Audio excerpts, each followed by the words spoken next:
The Fibber McGee and Molly Show.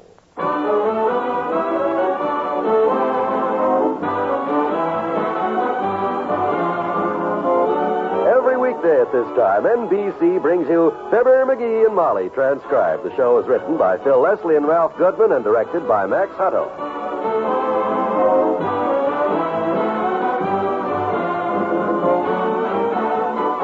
We'll join Fibber and Molly in just a moment.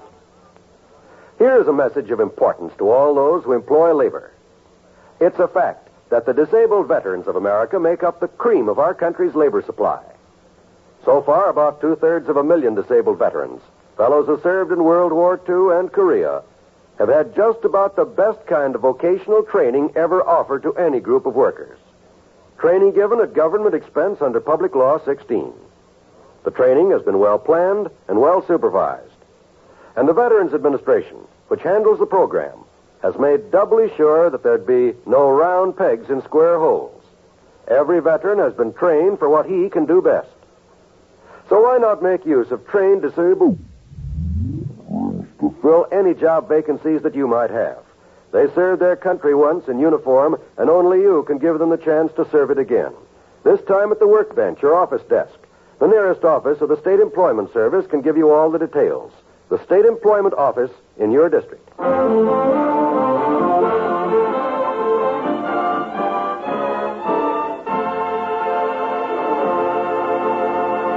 Did you ever watch a hunter getting his gear together for a 3-day duck hunting trip? Well, just get a load of the living room at 79 Wistful Vista where Mr. McGee is piling up his equipment. Oh, what a mess. Oh, let me see. Chocolate bars. There's my axe. Check that off the list. Chocolate bars. A flashlight. Hot water bottle. Shotgun shells. Chocolate bars. Mittens. Basketball bladder. Basketball bladder? Who'd you say you're going with, the Phillips Oilers?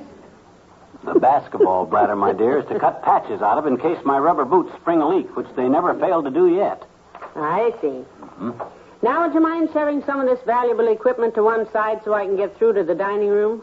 I want to feed the little parakeet and change his water. Okay. There. Can you get through? Oh, there's my old duck call. Fell out of my hunting cap. I wondered what I did with that duck call. Duck call? Uh-huh. Is that the thing you blow on to scare the ducks so they fall right in the lake? Huh. The thing that makes a noise like you hear at the World Series when they don't like the umpire? A duck call, my dear, is not to scare ducks. It's to call ducks. Well, that figures at that. Duck call ducks. Oh, sure. Yeah, that's logical. For instance, say there's a flock of ducks flying over the lake. Boy ducks, you see. Boy ducks. Yep. Now I want to call them in where I can get a shot at them. I merely place this duck call to my lips and give out with the gentle cry of a girl duck in distress, like this. Heavenly days, that poor thing is in distress. Yes, that's what I say, baby. Oh, I'm a little out of practice. Rough lip. Oh, dear, I wonder who this is.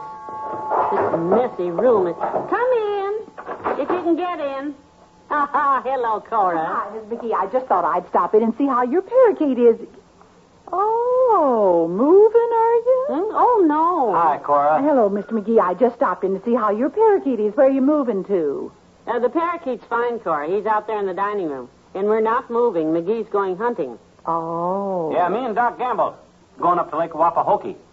Oh, Marvin just loves hunting, Mr. McGee. My husband, you know, Marvin. Yeah, Marvin. He went deer hunting a couple of weeks ago, but... Oh, is it expensive? Yeah? $200 Marvin spent for a 2-day trip. Heavenly days, that is expensive. Did he get a deer? No, he got a cow. I guess that's what run the cost up. Yeah, that could do it. Well, Doc and I won't have to go tramping through the woods looking for game like that. We'll just sit quietly in a comfortable blind while I lure the game into us with this call of mine. Listen. Oh, going moose hunting, are you? Say, that's a wonderful imitation. No, it's not supposed to Reason sound... I know how a moose sounds. When I was a kid on my uncle's farm, a bull moose got his head caught in the barbed wire fence one time, and... Blow that again, Mr. McGee. Go on, blow it again. Huh? Well, okay. Oh, that That's it. That's a wounded moose, all right. I know that. Oh, for the love of Mike. Oh, listen to that little bird. Hi, birdie. Hi, birdie. Why don't you sit down, Cora, if you can find room among this junk. I'll move some I of can't it. stay, Miss McGee. I got to get on downtown. I just wanted to say hello. Oh, goodbye, Cora. Goodbye, Miss McGee. And I hope you get lots of moose, Mr. McGee. Bye. Drop in again. That's funny, isn't it? You wouldn't expect a girl like Cora, I mean a sort of a city girl type like her, you wouldn't expect her to know how a moose sounds, would you? Blow that thing again. No, not now, Molly. I got too much to do here.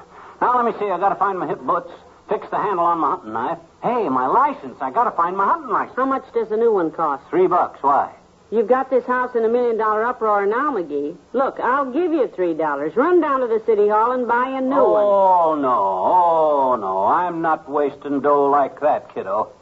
That hunting license is around here somewhere, and if you'll help me turn this house upside down from the attic to the basement...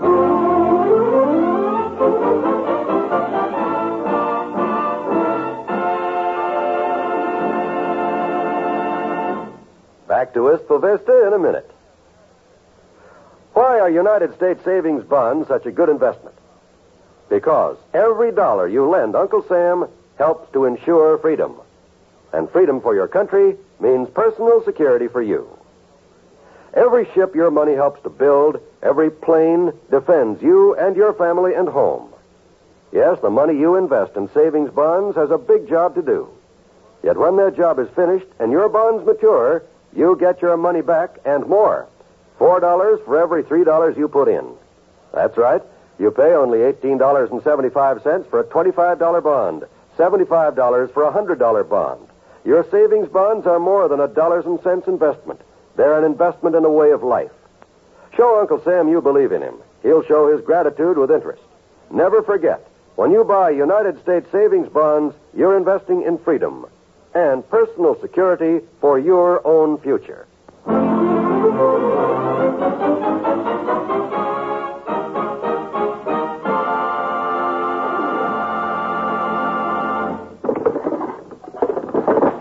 Well, it's not there. It's not in this drawer, too, either. Now, let me think a minute. Last time I had that hunting license was when I went out to Dugan's Lake this summer with Mort Toops fishing. And we saw the game warden coming, and I took a quick look to be sure I had my fishing license with me, and it turned out I had my hunting license. What'd you do? I grabbed Mort's fishing license off his hat and told the warden my name was Mort Toops. Quick thinking. Yeah, but when he asked Mort what his name was and where was his license, that rat put the finger on me. Wouldn't cooperate at all. It's selfish, huh? Yeah, I swore right then that I'd never go anywhere with that spoil sport again, and by George, Hey, call that rat up and ask him if he wants to go duck hunting with me and Doc, will you? What? Well, we're going to need a third man. It's a lot of work building a duck blind, chopping wood, cleaning the cabin. Why don't you call him? We're not talking. Again? And this time it's legal. We signed the contracts last week. Contract? Yeah, he's got mine, and this is his right here. I'll read it to you. See there? I, Mort Toops, hereby solemnly swear never to talk to Fibber McGee again until death do us part. There's the notary seal right there, see? Signed it at the Elks Club. Heavenly days, if you two aren't talking, then why take him along? He don't have to talk, just keep the work done, that's all. Oh, never mind calling him, though. I'll have Doc ask him. Let's find that hunting license. It's around here someplace. Where? I'm going to go look in the refrigerator. The refrigerator? Yeah, all this running around has made me hungry. I'll go fix myself a sandwich. Stay where you are, I'll do it.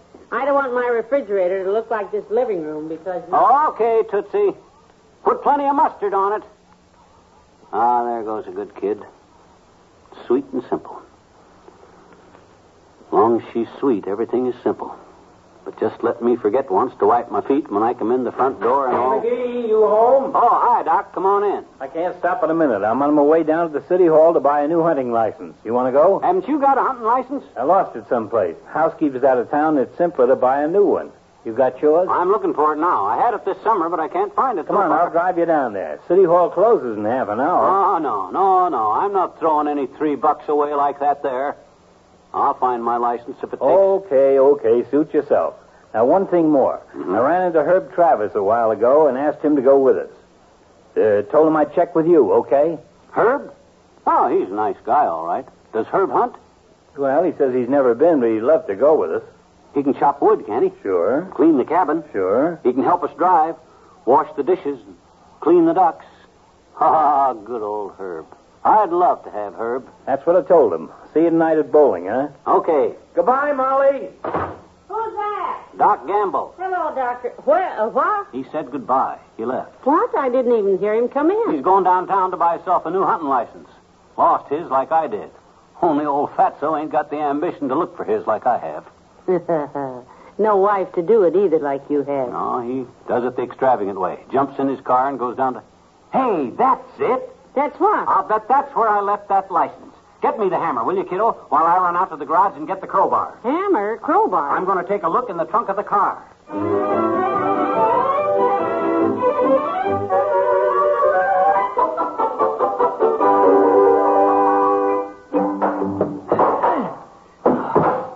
Boy, this trunk lock is really tough. It's coming, though.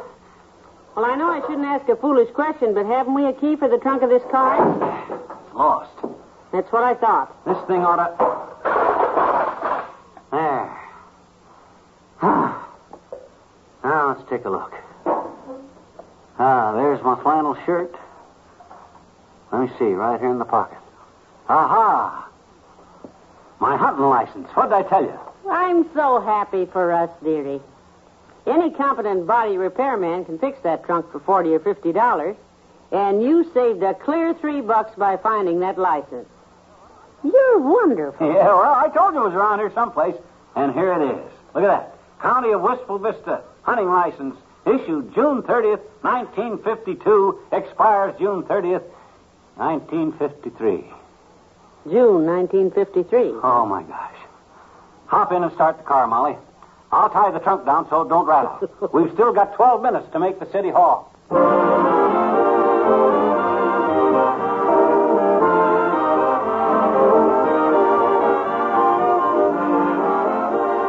Fibber and Molly will be right back. A magic name in the entertainment world is Eddie Cantor. For Eddie is almost synonymous with show business. And that's why his Thursday night show business show is so authentic. Listen each week as Eddie Cantor tells you little-known stories about the greats and near-greats of the entertainment world whom he has known. Listen as he plays their recordings. And listen as he answers the questions about show business which his listeners have mailed into him. It's a mighty entertaining half hour each week during Eddie Cantor's Show Business Show. Hear it tomorrow over most stations of the NBC radio network. And remember, too, that you're invited to enjoy thrilling Western adventure and pleasure-filled Western singing when it's time for the Roy Rogers Show each week on NBC. Make it a date to join the King of the Cowboys, Roy Rogers, and the Queen of the West, Dale Evans, along with Pat Brady and the Wonder Dog, Bullet, every Thursday evening on the station where you hear the three familiar NBC chimes. They're your invitation to fine radio entertainment.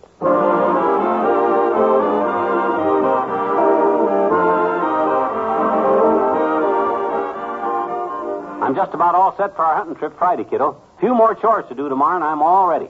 What do you have to do tomorrow? Well, the main thing is make out a list and do the grocery shopping. Boy, did I ever pull a fast one on old Doc and Herb on the grocery. Oh? Yeah. Doc says we'll split the food 3 ways, you see. But I says, you guys just give me $5 apiece and I'll take care of the groceries, I says. You did. That's food for 3 men for 3 days. Yeah. Them chumps went for it, too. And here's the $10. I ought to be able to feed a dozen guys for that much dough, and my own groceries won't cost me a nickel. Have I got a surprise for you? Yeah? I'll tell you tomorrow. Oh. Good night. Good night, all.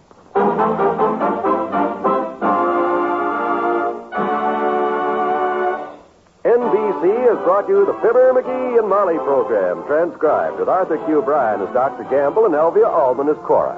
This is John Wald inviting you to be with us again tomorrow night for another visit with Fibber McGee and Molly.